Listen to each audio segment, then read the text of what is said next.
কৃষ্ণা।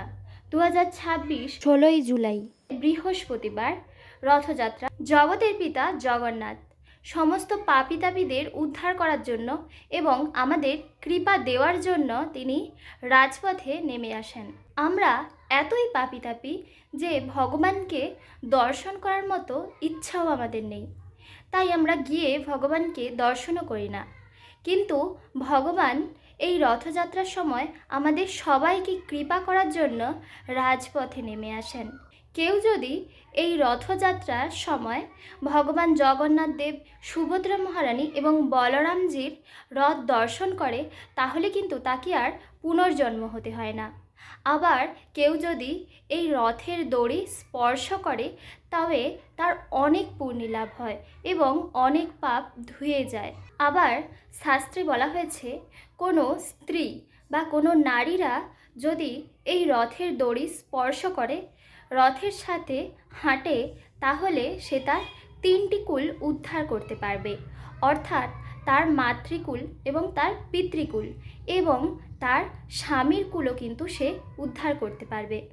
তাই এই রথযাত্রার দিন সকলেই অংশগ্রহণ করবেন এবং ভগবান এর কৃপা লাভ করবেন। উচ্চকুলে জন্মগ্রহণ করেও কেউ যদি না এই রথযাত্রার দিন রথ দর্শন না করে বা রথের দড়ি স্পর্শ না করে, তাহলে তাকে জন্ম মৃত্যু চক্রে আবর্তিত হতে হয় এবং তাকে সর্বদা দুঃখ ভোগ করতে হয়। পুরীর রথ তৈরির জন্য যে কাঠ প্রয়োজন হয়, সেই কাঠ সংগ্রহ করা হয় মাঘ মাসের বসন্ত পঞ্চমী থেকে। আর রামনবমী থেকে এই কাঠকে ছোট ছোট টুকরো হিসাবে কাটা হয় এবং অক্ষয় তৃতীয়া থেকে এই কাঠ দিয়ে রথ নির্মাণের কাজ শুরু করা হয়। বলরামজি তিনি হলেন দাদা, তো তেনার দায়িত্বও বেশি, তো তিনি তার জন্য তেনার রথ সর্বপ্রথমে থাকেন এবং তেনার রথের নাম হলেন তালধ্বজ। মাঝে থাকেন সুভদ্রা দেবীর রথ, তো সুভদ্রা দেবীর রথের নাম হলো দর্পদলন এবং সবার শেষে থাকে জগন্নাথ দেবের রথ এবং জগন্নাথ দেবের রথের নাম হলো নন্দীঘোষ। বলরামের রথের 14টি চাকা থাকে এবং এর ব্যাস হলো 7 ফুট এবং তার মাঝে থাকেন সুভদ্রা দেবী, তো সুভদ্রা দেবীর রথের চাকা 12টি এবং এর ব্যাস হলো 7 ফুট এবং সবের শেষে থাকে জগন্নাথ দেবের রথ, আর জগন্নাথ দেবের রথের চাকা 16টি আর এর ব্যাস 7 ফুট। বলরামের রথের জন্য 763টি কাঠের টুকরোর প্রয়োজন হয়।